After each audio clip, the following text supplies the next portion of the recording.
नमस्कार प्रिय दर्शकों। आज हम केतु के विषय में चर्चा करेंगे। आज की इस वीडियो में हम जानेंगे कि केतु की दशा क्या परिणाम लेकर के आती है। वैसे तो सटीक सटीक परिणाम कुंडली अवलोकन के बाद पता चलता है, लेकिन जनरली जो गुण केतु के होते हैं और केतु की दशा में जनरली जो फलादेश देखने को मिलता है, वही सब चर्चा मैं इस वीडियो में आपसे करूंगा। देखिए, राहु की ही तरह केतु एक छाया ग्रह है। केतु की दशा राहु की अपेक्षा शुभ होती है। केतु की दशा में बहुत से परिणाम देखने को मिलते हैं, जैसे कि केतु की दशा में व्यक्ति आध्यात्मिक होता है। नास्तिक से नास्तिक व्यक्ति के मन में भी केतु की दशा में पूजन करने का मन होता है। कुछ गुप्त विद्या, कुछ आध्यात्मिक मार्ग पर चलने का मन जातक का करने लग जाता है। और भी बहुत सारे परिणाम केतु की दशा के होते हैं। इससे पहले मैं अपनी बात को आगे बढ़ाऊं, आपको बता दूं, यदि आप हमारे द्वारा ज्योतिष दिखवाना चाहते हैं तो आप हमसे संपर्क कर सकते हैं। हमने अपना संपर्क सूत्र डिस्क्रिप्शन में दे दिया है। आइए विषय में आगे बढ़ते हैं। देखिए, केतु की दशा में सुख और दुख ये चलता रहता है।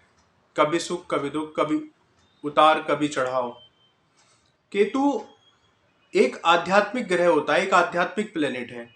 जब केतु का हस्तक्षेप आपके जीवन में होता है, केतु की दशा आपके जीवन में आती है, तो वो कहीं ना कहीं आपको आध्यात्मिकता की ओर जरूर मोड़ता है। केतु डिटैचमेंट का ग्रह है, अटैचमेंट का नहीं, डिटैचमेंट का।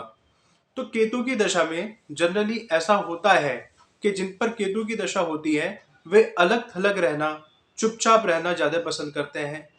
केतु की दशा वाले जातक को एकांत प्रिय होता है।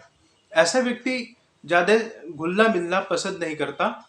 अपने काम से काम रखना, मतलब से मतलब रखना, और शेष समय कहीं ना कहीं अपने अंदर के तत्व को, या जो उसका पिछला जीवन गुजरा या आगे जो जीवन आएगा, हम वहां से क्यों आए हैं, भगवान के यहाँ से क्या करने आए हैं, आदि आदि सवाल आध्यात्मिकता के, स्पिरिचुअलिटी के जातक के मन में आने लगते हैं केतु की दशा में। बोलो तो ये जाता है कि नास्तिक से नास्तिक व्यक्ति को भी केतु अपनी दशा में गुफा में बैठकर पूजन करवाने पे मजबूर कर देता है। क्यों? जहां तक मेरी समझ है, केतु के बाद जो दशा आती है वो शुक्र की आती है।